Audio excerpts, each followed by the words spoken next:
when you have children in their teens, like I'm assuming this becomes a bigger problem. Yes.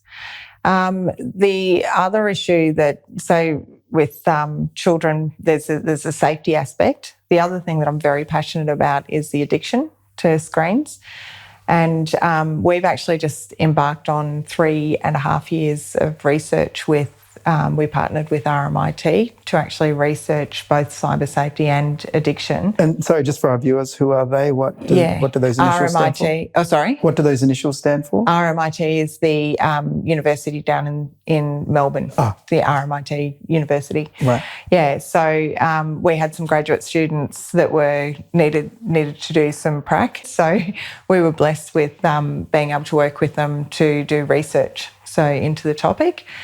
And with addiction comes, people sort of think, well, if somebody's addicted to their screen, they're going to spend more time on there and therefore their risk is greater just because of the time. Mm-hmm. But it actually goes a lot deeper than that. Addicted people who are addicted to their screens are actually suffering the effects of addiction, which can be isolation, vulnerability, loneliness, and that contributes directly into their level of risk because a vulnerable person online is the first to get exploited. So, when we're talking about teenagers, they do become very heavily dependent on their phones. They are starting to overuse their devices and their need to be there, their feeling of isolation within groups can be exacerbated by screen use, and then their risk goes up. So they can fall prey to all of the things, scams, predators, and cyberbullying is massive in young teens. So cyberbullying is actually massive with adults as well. Adults as well, isn't it? Especially the ones that live in their parents' basement. Oh, yeah. Talking to you. And how gross can those community pages be sometimes? Wow. Oh, they can just be so Twitter. Nasty. Twitter's horrible. Is a weird place. Yeah, I shouldn't say that. It's a place that I don't want to be. Yeah. Yeah. So the sooner that falls to shit, the better. Yeah. I do find Twitter quite full on. Yeah. But so are the Facebook community groups. I don't know how much you've seen of those. I've seen some odd things pop up and you might be just on a site that is like buy, swap and sell, in this area, local area, and then someone with a fake account will be there and just post some weird stuff. Or even if they're not, they don't even have to be a fake account. Like somebody might be just trying to sell something and, I'm not interested in buying that, so you scroll past. But some people feel the need to actually comment. And just be nasty. Like it's full on. It's full on. So we're trying to teach children not to cyberbully, but they're seeing they're adults. Yeah. Not only, nasty interactions on community pages, but also having their say about those reality TV shows. And that's cyberbullying too, just because you don't like the person on maths doesn't mean we need to, vilify them on social media. So, That's a good point for the adults out there also. To be mindful that children are watching. Well, yeah. And they don't make that difference. They don't see that difference. The children see parents watching a reality TV show and then blasting about it on social media. And the kids then repeat that behaviour, but towards someone at school. Next thing they're in the principal's office, their parents coming up and getting really upset at them. And they're like, but hey, I learnt this. This is a learnt behaviour. So, it is quite confusing for children.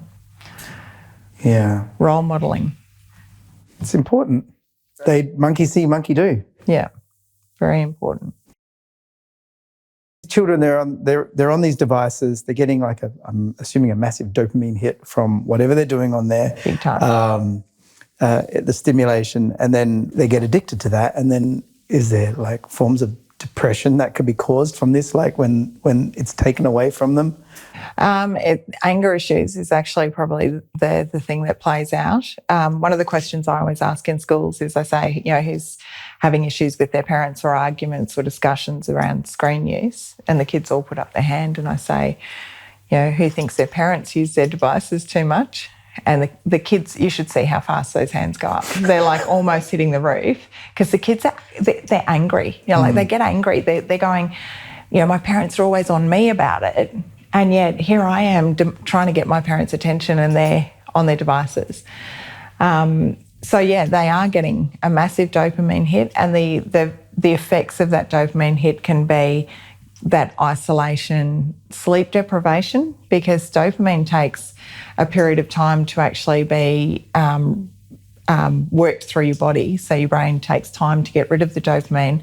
So if you're on your screen right before you go to sleep, you actually don't sleep. You don't get quality sleep for 2 to 3 hours after you go to sleep. So, that sleep deprivation, the fatigue that comes with that, when you're tired all the time constantly, that does lead into feeling really down and depressed. And anxiety can be coming from the fact that everything that we're looking at is filtered, and we can know in our clear brain, we can know that this stuff is filtered. But when you're seeing it constantly, your brain just starts to feel inadequate. You start looking, I don't look like that. And you get a constant feed of everybody looking amazing when they wake up. And you look in the mirror and you think, I don't look amazing when I wake up. And your brain starts to lose its perception that this is filtered. That's not reality. So, that plays into depression and anxiety. I mean, that happens with adults also, where they just use filters on their photos all the time. Yeah. Like, that's not reality. Yeah. No, it's not reality. Yeah. And it's really, it's sad that we need to do that. I mean, I take photos outside schools when I turn up to a school. I don't do it so much anymore, but for quite a few years, I'd turn up to the school and stand in front of the sign and take a photo. And those photos are so not flattering. They're so not flattering. I'm often squinting and, but I put them up anyway. So. I mean, back in the day, you'd get 24 shots in a roll of film and then maybe only 3 of them would come out, right? Yeah, that's right. That's right. Well, they actually say that the average number of photos that somebody takes before posting to social media is 12. 12? Yeah. So you take 12 photos and then go through them. I'm happy to say I'm nowhere near that. Yeah. I'm on the low end. But that's because you're so photogenic. It's not that. It's because I don't care. I know, you never have said, hey, can you move that camera? Yeah, can you just do that again, but this time stand at this angle? Yeah, exactly. When you open your phone and it's by accident on the reverse camera and you go, oh. Yeah. Do you know, I did that once. I was standing talking to somebody and I said, oh, I'll show you, and opened up and the camera was on. And they went, oh, don't you hate it when you get that angle? That was really embarrassing because I did look really bad, down here. But it was nice of them to notice. Yeah, thanks for pointing it out. Thanks for reminding me that that's a terrible angle.